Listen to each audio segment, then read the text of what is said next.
Don't do drugs, kids. At least not while watching this movie. What is the truth? Dry Blood, horror movie review.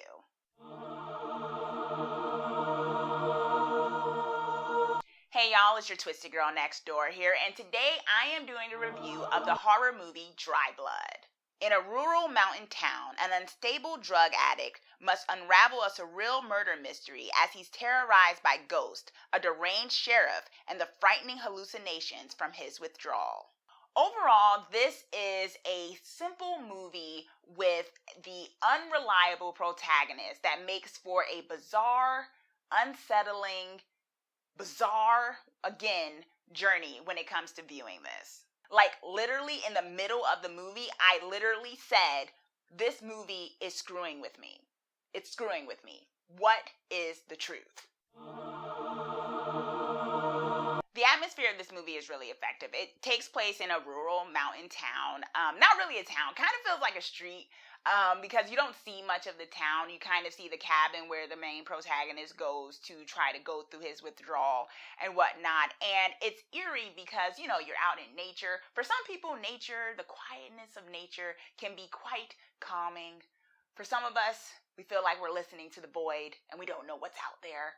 The word off-putting comes to mind when I think of the atmosphere of this movie. The characters. It was a small cast. There was not a lot of people at all, which actually really worked for it because, I mean, of course, it wasn't taking place in a city, so it was this small town, but it wasn't also like you see the whole town as he's going through stuff. Like, literally, there's like the store clerk, the sheriff, and some other characters that pop in here and there throughout the film.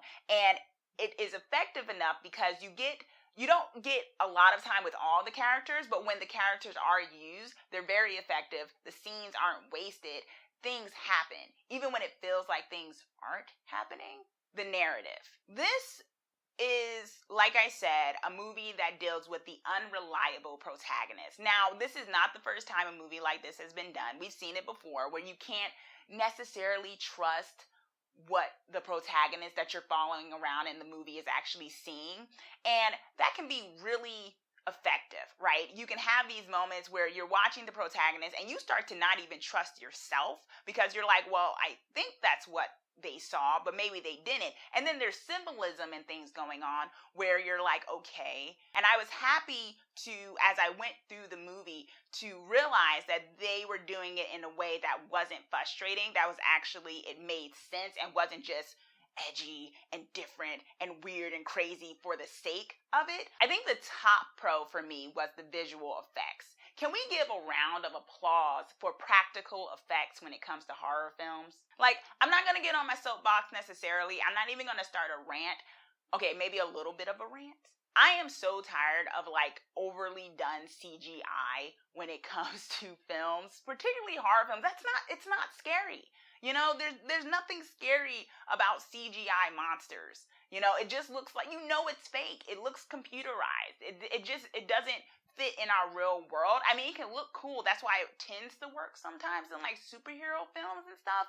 It can look cool. But in terms of actually striking fear inside of a viewer, I just don't think it works. And I was very pleasantly surprised to see with the ghost, with certain things that the protagonist saw and things that we saw, that it was very practical. Like, it was realistic, but also really unsettling, gory at times. And I'm not even a big fan of gore, but when the gore was done, it was done in such an impressive way where I was like, wow, that's realistic and creeping me out. Yay.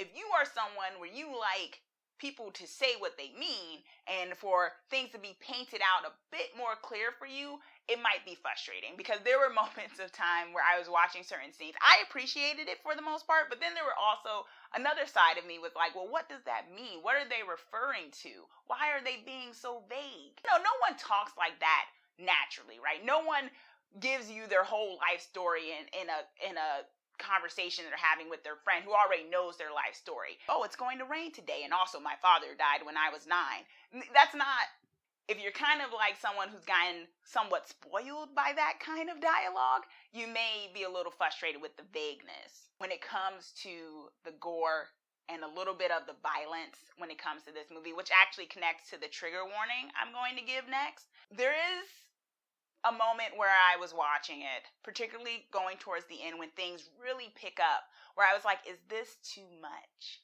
There's a certain aspect of the violence where it's like, that might be going too far. So, trigger warnings. Child endangerment.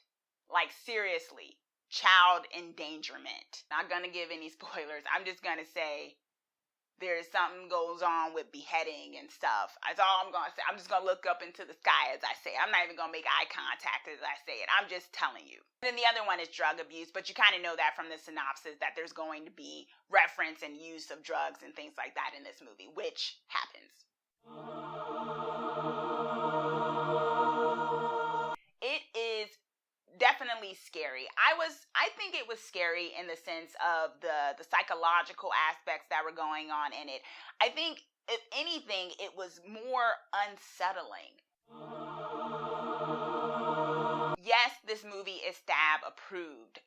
Trigger warnings and the idea that it may have crossed the line withstanding or despite or however you say it.